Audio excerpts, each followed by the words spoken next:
Hi, I'm Steve Bradley, and welcome to our small group study called Real Relationships.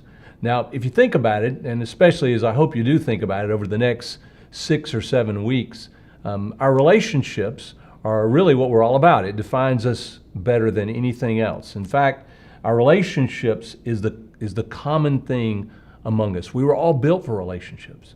We all realize that we need relationships. And also, our greatest satisfaction always comes from our relationships. It's just who we are. In the Bible, when Jesus is asked what was most important, he spoke of relationships. He said, you need to learn to love the Lord your God with all your heart, all your soul, all your mind, and all your spirit. And then he said, and you need to learn to love your neighbor as yourself. So he is emphasizing the importance and the primary importance of relationships in our life. If you look at the book of Galatians, when Paul is writing to them, this is what he said about God's Spirit coming to live inside of us and what he produces in us. He says the fruit of the Spirit, or what the Spirit produces, is love, joy, peace, patience, kindness, goodness, faithfulness, gentleness, self-control. Now, all of those things have to do with relationships. They're qualities that he produces in us, that's relational, but they're also qualities that make our relationships work so much better. They make us so much closer to people. And so over the next couple of weeks, as we look at relationships, we're going to talk about things that we do right, things that we do wrong, how we are going to change in some of the ways that we do things, how we relate to other people and how that affects them, how we relate to other people and how that now affects us and our most meaningful relationships. In the Gospel according to John, this is what he says about even Jesus himself coming. This is in chapter number 1. He says this, but although the world was made through him, that's relational.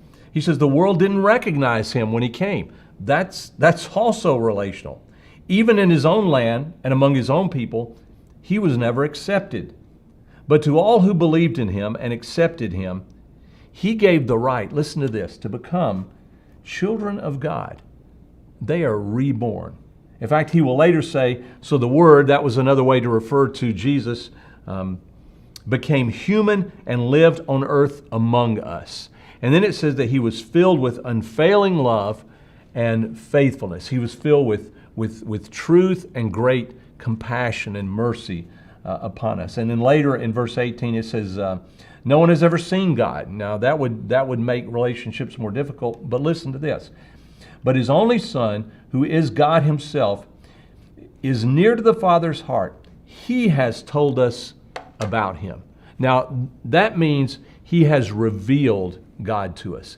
And he's revealed to us God to us by coming in person, in flesh and blood, walking, talking, sitting, standing, just like we do in order to relate to us and in order that we could know God and we could build a relationship with God. We're calling this Real Relationships, and we came up with an acrostic for real because I think it's a good guide that if you could look at these 4 things and say, how am I doing in these 4 things? Because this is what relationships is all about, at least real, authentic, healthy, growing, and life-giving relationships. The R stands for reject, because in relationships, you learn to reject some things. You may have had an idea about certain people or a certain person, and then found out as you build a relationship, you know what? That idea was wrong. What I thought or how I had already determined this person was is nothing like they really are. It's one of the values of building a relationship with someone, getting to know someone. It's the value of us building a relationship with God. You may have ideas about what God is like, and then you build a relationship. You learn more about him. You grow in your relationship, and you find out, you know what, I was wrong. He is totally different than I thought he was. The E stands for what we expect, or expectations. Because in all relationships, we come in with some expectations. But many times as we build those relationships, as we interact, they change.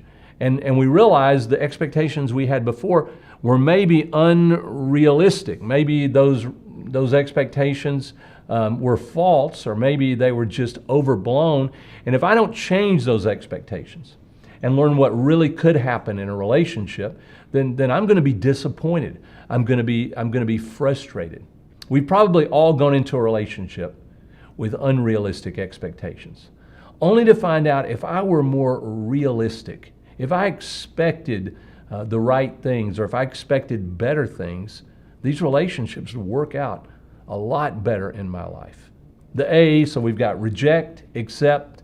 The A stands for expect. The A stands for accept. And the wonderful thing about relationships is you learn to accept some things about some other people. You learn to accept some things about yourself that you might not have believed were true before. We often talk about when someone becomes a Christian that they have accepted Jesus into their life. And that means they have accepted Jesus as who he is, the truth about him. And they've built a relationship based on who Jesus really is. That builds trust.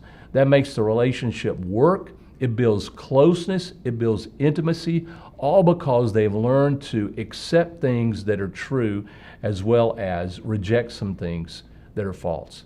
And then the L stands for learn, because relationships are learned. We learn them from our parents. We may have learned some bad relationship skills through someone who mistreated us or who led us in the wrong direction. But the good thing is, if you can learn bad relationship habits, you can learn good ones. You can unlearn some things. You can let go of some things and accept and build into your life some new skills and talents and some new relationship skills in your life. So we're going to take a look at a lot of relationships. Some of the things that didn't work, people are going to talk about over the next 6 or 7 weeks, some of the things that they failed at, only to find out that there were some better things that they could build in their relationships. We're going to talk about how you start relationships, how you reach out to people in relationships. Maybe even some relationships that you realize, that can be very toxic to me. I might need to avoid that relationship, or maybe I'm just not mature enough, strong enough yet to be able to work on a relationship like that. So I hope this week is productive for you. I hope the next 6 or 7 weeks are productive. Hope you learn a lot, and that you have some great discussions, build some great relationships, some real relationships with some new people. Thanks for coming.